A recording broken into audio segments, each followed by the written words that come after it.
who suggested to me, says, why are you not doing this for yourself? Why are you not going out there and helping people the way that you want to, rather than, you know, pushing up against the corporate methods of talent development within, a large blue chip like KPMG? And that was probably the aha moment for me. I think that conversation with him. Welcome to Career Coaching Secrets, the podcast where we talk with successful career coaches on how they built their success and the hard lessons they learned along the way. My name is Davis Nguyen, and I'm the founder of Purple Circle, where we help career coaches scale their business to $100,000 years, $100,000 months, and even $100,000 weeks. Before Purple Circle, I've grown several 7- and 8-figure career coaching businesses myself, and have been a consultant at 2 career coaching businesses that are doing over $100 million each. Whether you're an established coach or building your practice for the first time, you'll discover the secrets to elevating your coaching business. Welcome to Career Coaching Secrets Podcast. I'm Pedro, and today's guest is Alastair Wallace, who has spent 25 years solving one of the biggest problems in business: managers who have never been properly trained to lead. After working his way up from first-line supervisor to managing 200 plus people, he's now trained over 23,000 managers and created the award-winning How to Lead Your Team leadership system.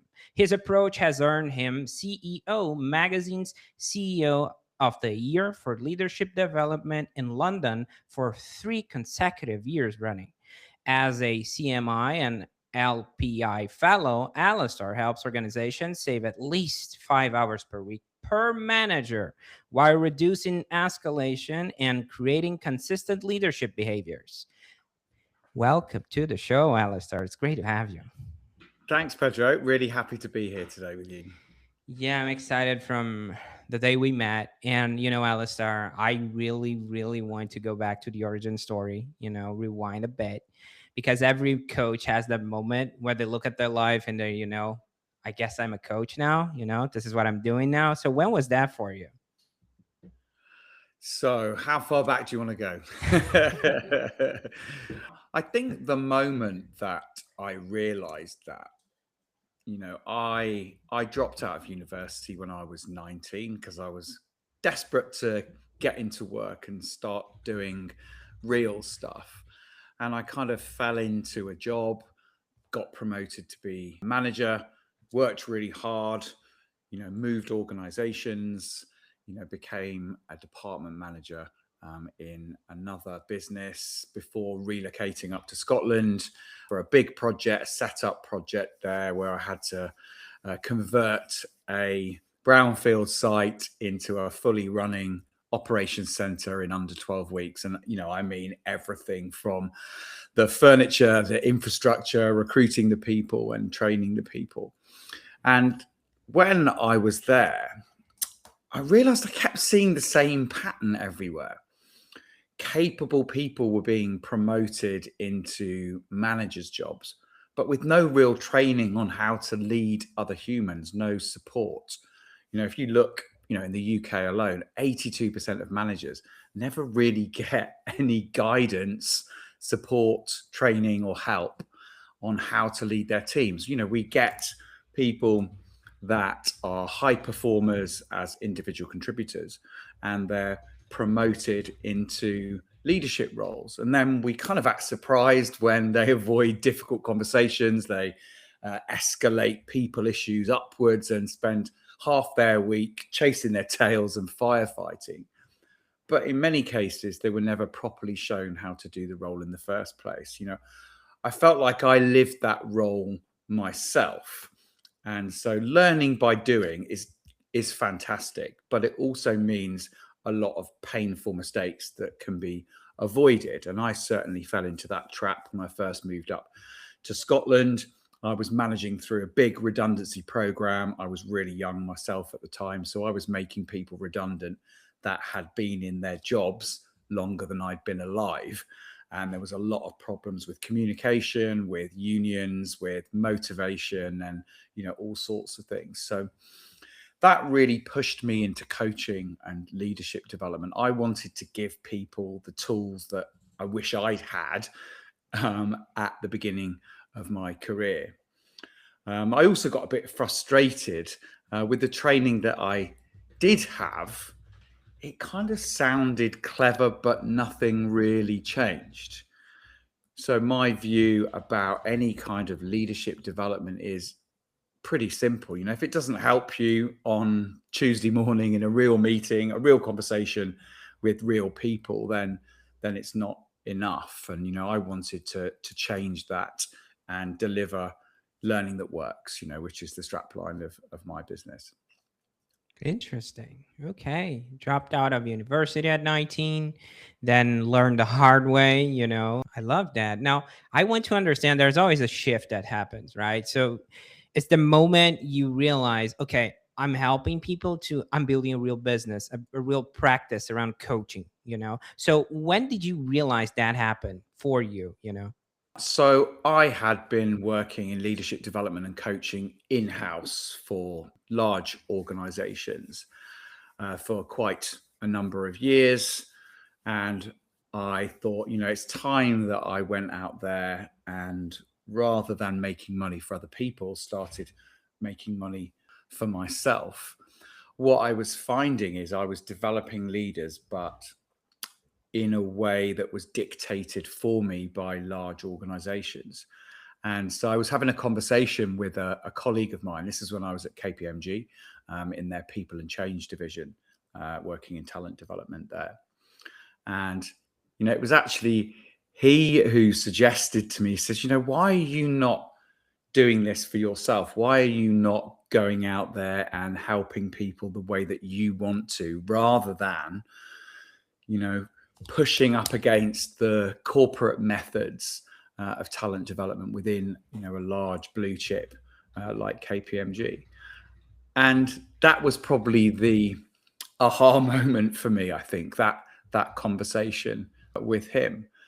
And, obviously there's a lot of fear attached, I think, from leaving a safe corporate, reasonably well-paid job to kind of going out and striking out on your own.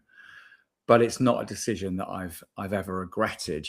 The feeling of being able to help leaders in a way that I know works from my practical experience, really transformed the rest of my career. And so that was back in 2009. That's when I left and set up Brain Food then. Okay. Interesting. Now, after you got rolling, right, who are the people that kept showing up? Because you mentioned leaders, right? But at the start, when you're building your own practice, we see sometimes a lot of coaches in the space that are trial and error, right? They're testing waters, trying to understand who exactly is their ideal client profile. So were you like that from the get-go, or did you test it, just trying to understand if you were able to niche down? How would that look like from your point of view? Yeah. I mean, I think that's the thing that puts a lot of coaches off, is where am I going to get my work from? Because all of a sudden, you're solely responsible, not just for delivering coaching, delivering learning and helping leaders, but you're also a sales and marketing person. You are the accountant, you are the CEO, you are the general dog's body, the admin assistant. So lots of people who do the work that I do, lots of coaches that will be listening to this are struggling trying to grab all of these roles at the same time, as well as maintain sufficient work to keep, the mortgage paid and all the other things that we've got to do. So when I first started, I was quite fortunate that a lot of my initial work came through reputation and referrals. So people that had worked for me in the past and gone on to other jobs, people that I had worked for in the past, long-term relationships, social relationships. So I certainly drew on my friends and contacts network. So I can't underestimate the importance of having a really good network, and also not being afraid to tell people that that's what you're doing now, and seeing if they need any help, because finding clients is always going to be a big challenge, I think, in a small business. Okay. So the leaders, right? Like let's pretend I'm one of them. I'm your ICP, okay? Because I want to talk about marketing. And you kind of browse through it. You mentioned networking, but how would I be able to find you? I'm your ICP. I'm trying to find Alastair, how or Brainfoot Limited. How would that work? Okay, so I do lots of marketing on LinkedIn and other social channels. Do you know what, though, Pedro? It's been a real trial by fire, I think, social media, because I'm not trained in sales and marketing at all. And for the first few years when I was running Brain Food, I was lucky that a lot of my work came through reputation and referrals and people I already knew. So when you have to suddenly become a marketeer and a salesperson, it's a bit of a brutal awakening. So people find me predominantly on LinkedIn and on Instagram. Also, things like this, so speaking and social engagements as well. And, I think people respond because I talk more about the real pain, not a polished kind of fantasy version of management. Senior leaders are fed up with escalations and inconsistency and poor judgment, those sort of nasty, preventable HR dramas. And so naming those problems properly, in whether it's in social content or conversations, people start to pay attention because they feel seen. So LinkedIn and Instagram are probably the biggest channels for me. But, I'm starting to explore other ones as well. I'm just going to start looking at paid ads as well to launch my How to Lead Your Team program, get some more people registered for that. So that's an experiment I'm going to try next. Interesting. Okay. Now let's pretend again that I'm your senior leader, your ICP. I'm like watching your posts, looking at your content through LinkedIn, Instagram that you mentioned, or even a speaking gig, right? And a speaking opportunity. And I'm liking what I'm seeing. Okay. And I reach out to you. So every coach builds their own coaching business a little bit differently, So when someone actually becomes a client, let's pretend me, what does that experience look like right now? The first thing and the absolute priority for me is not trying to sell somebody something. I mean, I don't know about you and your listeners, but I think most people hate being sold to straight away. And there's so much of that on LinkedIn, and there's so much of that on all the social channels, other social channels as well. So I find that sales approach just doesn't sit very well with me. So the priority for me, really, Pedro, is to get to know the potential client, find out what's going on in their business, talk to them about the pain that they're experiencing before I try and think about solutions. Because it's a little bit like when you've got a hammer, every problem looks like a nail, right?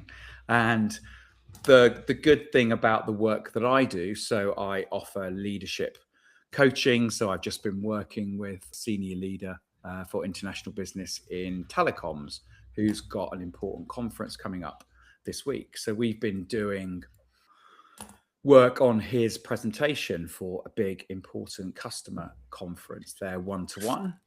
But I also offer group programs and digital programs, custom programs that can be linked to organizations' competence frameworks or particular projects. So I don't just try and sell them as soon as I get in touch. I want to find out what's going on in the business, what's your schedule like, what's important to you, and then we can start thinking about solutions rather than having a solution-led approach. And I think people like that flexibility that, I'm not trying to just sell you one thing. I'm not trying to convince you that I am the right coach for you, because it might not be the approach that you're looking for straight away. I like the integrity of it. You're not trying to push your services, or trying to understand their point of view and see if there's alignment in it. Okay. Yeah. I mean, one of the clients that I worked with a while ago was a high-end furniture and chandelier design company. And so they do installations for five-star hotels, lots of celebrity clients, and that kind of thing. And I was helping them out with some recruitment. I was coaching some of their senior leaders and also looking at helping their sales team. And through one of the conversations with their CEO, it came up that they were struggling with walk-ins. They said, nobody ever comes in to the studio. We don't get anyone walking in. And so rather than, just ignoring that, I said, well, let's find out why. So I just jumped out of my chair, ran out into the street and just started interviewing people in the street and said, what do you think this business is here? And people didn't know because they had no signage on the front of the store. People thought it was an internet agency. And so having that kind of flexibility and curiosity of thought, I think, is really useful for coaches and consultants, being able to help clients with the problem that's pressing. So all that needed really was some lettering in the corner of their window, not ruining their beautiful display, but just letting people know, what is this business? And, walk-ins are welcome. So a very small change, delivered a massive increase in the number of walk-ins. And obviously that, translates into sales as well. Oh, that So is so funny. curiosity, I think, is a great skill if you're going to be a coach, in terms of the questions that you ask and, flexibility in your approach too. That is so funny. And also because you're not biased, right? You're not into their own noise. Like they don't even consider that. It's like outside the box mentality. That's why it works, because you're looking from a neutral perspective and you're like, okay, I'm going to try something simple here. And it kind of lands. So I think that is so hilarious. I think that's funny. And that's actually, what coaching does, right? It's because it's looking from a perspective, a neutral perspective, and it can see and cut through the bullshit, the noise, and try to understand the core reason for something, not trying to assume why X, Y, and Z it's not happening, right? Yeah, for sure. When we were looking at recruitment in the same company, and generally, I think recruitment and interviewing in particular is another one of those really critical skills that people just aren't taught. There is a way to do it. There are things you can ask about and things you can't ask about. And it's surprising, horrifying, in fact, how many leaders I've come into contact with that have no clue about legally what they should and shouldn't be asking. Asking questions, are you planning to have children, or have you got any children? Do you believe in God? Yeah, exactly. Whilst it might seem really innocent and conversational, you've got to be really careful about, your legal position in terms of discrimination for those sorts of things. So, I like to spot those sorts of opportunities as well when I'm talking to people. And it can just be something a quick, casual piece of feedback that I'm offering them, or identifying actually there is a stronger need here to make sure that your managers are prepared for interviews. We need to do some coaching around interview technique and preparation for interview, and how you're making decisions, because you make a bad decision with recruitment and you're stuck with that person for a considerable length of time. Or if not, it's a painful process trying to get them out of the business, and it's really disruptive to the rest of the team as well. So I'm thinking that's going to be one of my new digital projects, is setting up some kind of digital learning around how to recruit a bit more smartly, and the damage that you can do if you do make a poor decision. Okay, so we're talking about one-on-one, one-to-many, digital component, right? Some courses and all of that you mentioned. I mean, your work seems pretty hands-on, right? So my question to you is, how do you think about capacity so you don't stretch yourself too thin? Yeah, so that's a really good question, and it's something I've been thinking about a lot over the last year. Because obviously, if I'm face to face with clients, and so I was coaching a client yesterday, as I said, for an upcoming large event, very important, large scale lots of customers going to be there. So really important that he comes across with impact, panel discussion to facilitate as well with some quite difficult guests. So we did our second 2-hour coaching session around that. But obviously, if I'm face to face with clients, I can't be doing anything else, and there's only one of me. So I have a couple of projects running around the world. So I use associates rather than traveling. So I had some work in Asia. So I use one of my colleagues over in that part of the world, and also for a big cruise company. We've got a project running over there in Ecuador at the moment. So I've got one of my colleagues, an associate for Brain Food, who's flying in from Brazil rather than me flying all the way to Ecuador, who's going to be delivering that. So I use associates when it's not practical for me to get there. Depends on the location, though. I mean, if it's somewhere sexy, then I might go myself. But all that time in the air is dead time. It's non-fee earning time. So it can take up a considerable amount of time if you're spending a lot of time on travel. So the next big challenge I'm trying to solve in my business right now is scaling, lead generation and sales, and really kind of promoting my digital program. I spent probably the best part of a year consolidating, crystallizing, analyzing all the stuff that I've learned over the last 25 years, through practical leadership experience, my interest in neuroscience, in human psychology, in how learning is transferred effectively at work, and thought, how can I create the best program for leaders that has all the things that they really need and none of the rubbish, none of the kind of BS?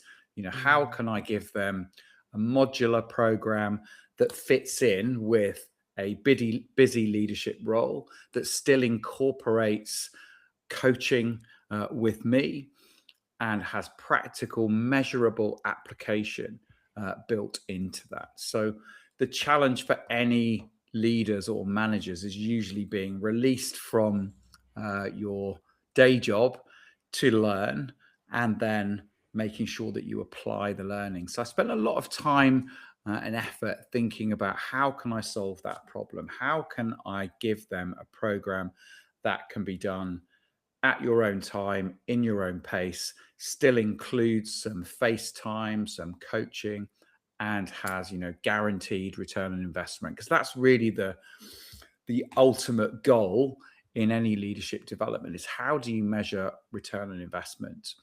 And so typically, the clients that have been on my digital program, How to Lead Your Team, have reported return on investment between £5,000 and £12,000. So, that's well in excess of the 200% return on investment guarantee. In one case, in the NHS, actually, in the UK. So I'm working with a group of managers over in Oxford, and one of the participants on the How to Lead Your Team program this year identified a £787,000 annual impact change directly from learning in the program that he can deploy. And so that was just, incredible. So that's the thing that really drives me is, how do you make this scalable for people, and how do you make sure that they can prove results to the people that matter? Because results really are what matters with coaching and with learning. How is it making a difference? That's the thing that's really important for me. Interesting. You jumped the gun. I usually ask about what future will bring, right? I usually ask now, or at this moment, like, what does scaling look like? What growth means to you? And you jumped on that, but I want to dive into that real quick, because I want to understand that I already got the right picture, right? You're pushing that program and all that. I want to understand the vision, right? What would be like the big dream a year from now? Like, it would say, hey, I'm gonna do X, Y, and Z. I want to impact this amount of people by doing this. I would really want to understand what success looks like for you for that program, because it sounds exciting. Sure. I mean, the biggest challenge for me, I think, is scaling lead generation and sales without becoming, bland and noisy and salesy, or overly automated either. Because I think there is a heavy reliance on automation now for lead generation and sales. Some of it's really good, and I get that, AI and automation is reducing the amount of human effort that's required. I know that my work gets results. The challenge is making sure more of the right buyers and managers understand that quickly. So ideally, in the future, what I would like is stable, scalable lead generation and sales, so that within 12 months, it is not just me that is doing the coaching interactions for how to lead your team, but I'm using people within my network to help with that as well. Because currently, the workload is manageable just for me. But what I'd like to be doing ideally is having, a stable input of people joining program to the point where I'm outsourcing the coaching elements to other people within my network. So ideally, I'd like to look at 10 new people joining the program every month in the next 12 months, and then doubling that the year after. Okay, I love it, especially with partnerships, right? Thinking about impacting more people, thinking about somewhat of a ripple effect, so you can actually help more. I think at the end of the day, that money and revenue are awesome and great, but it means to an end, right? If you have the right intention, you're not going to be salesy. You're not going to be, trying to push something. You have something good and you want to help people. It is that simple, Yeah. at least in my book. And it sounds like that's in your book too. Now, I want to move to some advice giving. Okay, I would love some advice, because you've been in the game long enough, right? We're talking about 25 years in, and with social media today, I mean, everyone's got an opinion, right? Good or bad. So, Yeah. what's one piece of business advice you hear all the time that you think that's overrated or misunderstood? Let me have a think about that. That you need to post every day on social media. I think people take that to heart, Pedro, and then they just post anything. And, you shouldn't really be chasing views and likes on social media, because that's not necessarily going to be your ideal clients, and it's not going to be people that are going to need the product or service that you've got. So posting every day, or posting dramatic or unusual content just to get likes, shares, follows, is not necessarily the right way to go. You should really be thinking about, how am I appealing to my ideal client? Am I leading with the universal pain, managers being promoted without training, senior leaders clearing up the fallout? Am I backing it with proof? You can still be human on social media, but I don't think it's necessary to post every day just for the sake of posting every day. And I think a lot of people talk about doing that, and it means there's a lot of garbage on there, or you're getting a lot of distractions, likes, and pointless follows from people that are never really going to buy your product or be interested in the service that you're offering. Not to mention the content, right? Sometimes it's a lot of AI slop. You're like, chat GPT again. I know that type of text, I mean, that because if you have to post every day, man, imagine the creativity. There's a limit to it, right? It's like, Of course, how are you going to do that? I mean, in a human possible way, to not sound repetitive. It's, that guy again that's gonna tell me that there is this X, Y, and Z pain, but in a different way. Really? Okay, yeah, no, I get that. Now, on the other side, what's a piece of advice you wish more people actually took seriously? So, the piece of advice that I would always encourage people to think about when they're thinking about coaching, about learning and development, it should be learning that works. What is the value that's being delivered? How are you going to measure it? Because coaching can just be feel good. And I think there are, as you all know, the internet, social media is awash with people calling themselves coaches now.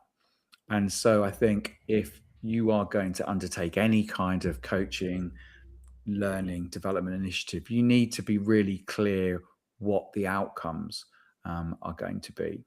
And so, I always talk about outcomes,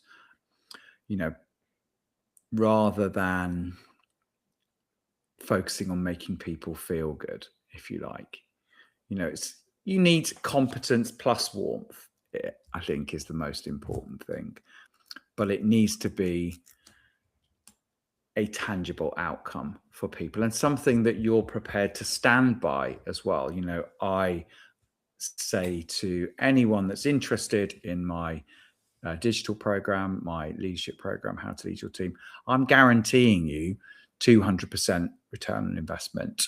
Otherwise, I'll give you your money back, And because I am prepared to stand by that, I will work with you and help you get to that point where you are able to demonstrate the value for yourself.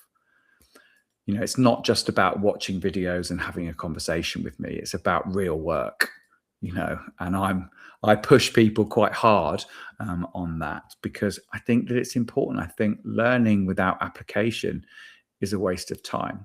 You use it or you lose it.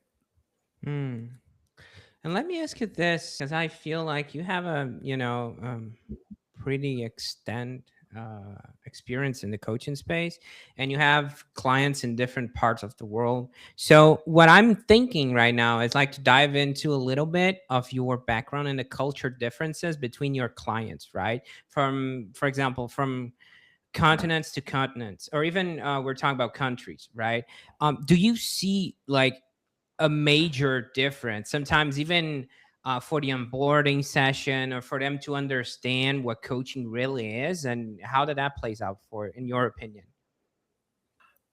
To a certain extent, I think yes. I also believe that you've got to be a bit careful about stereotyping people as well. So, an interesting example, I was working with a group in Morocco last month. Yeah.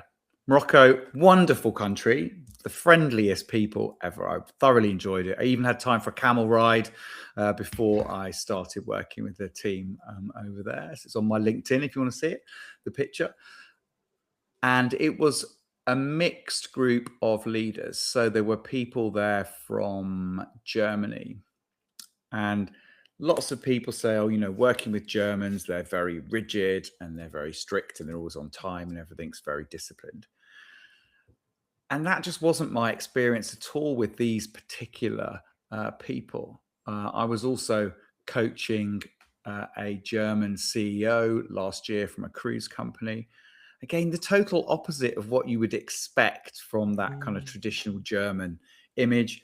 Very affable, very friendly, quite kind of flamboyant, but really warm in his leadership style, almost to a fault, I would say. And that's one of the things that we worked on, was professional distance. As he'd been promoted, he was still one of the boys, I think, rather than kind of just learning when it's appropriate just to step back and step away a little bit.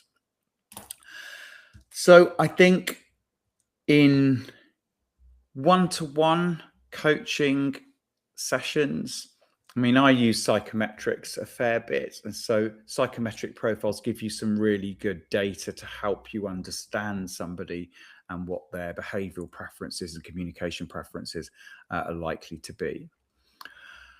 and I've worked quite a lot in Asia. The group programs in Asia do tend to be a bit different. I think people are often a bit more reserved in a group environment and less willing to challenge or be challenged in a group environment. But often when you have people one-to-one, it's slightly different. People tend to relax a little bit more as well. So I think it's more often the group dynamic that creates behavioral changes in people and social guards, rather than when you're working with people one-to-one. I think if you've established a relationship with somebody and you are focused on helping them, those guards start to drop down a bit. So you don't notice it so much one-to-one culturally, more in a group coaching environment for sure.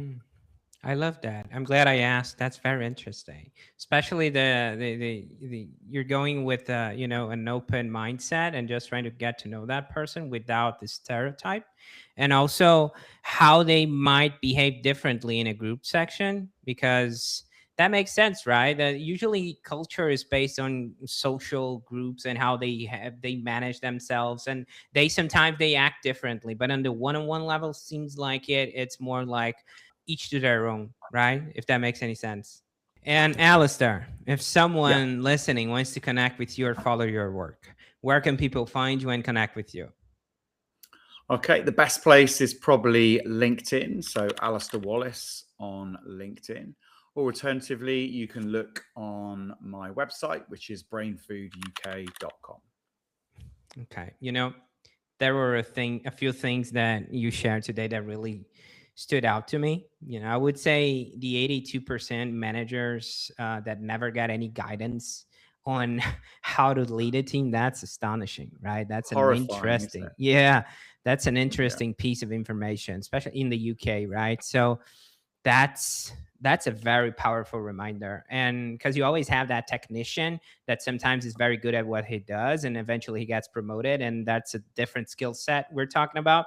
So the guy struggles or gal struggles, right? So that makes perfect sense. Now, I also love the fact that you're trying to serve Alistair from the past, right? With the tools you mentioned, you wish you had, right? So I think Mhm. that's a very intentional and very interesting way to put and how to serve people, right? Thinking about your own hardships and what you've had to been through, and that you want to save people from the pitfalls, the mistakes.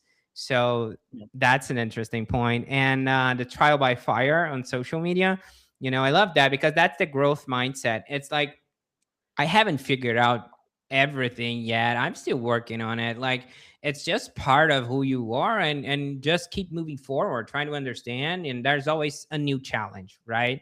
On a side note, the sales approach that you're kind of icky about it, and the salesy and the tactics that you don't sit down with you.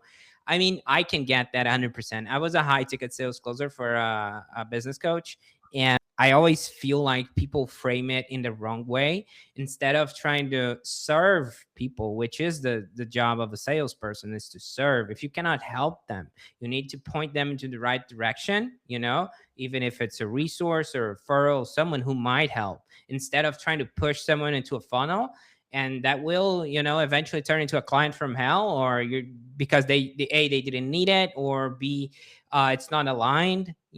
So that's very interesting that you mentioned. And I think it's about the framing at the end of the day. It's like coming with the true intention of helping people instead of trying to close them. I'd always be closing the ABC. I oppose that. I would say it out loud. Okay.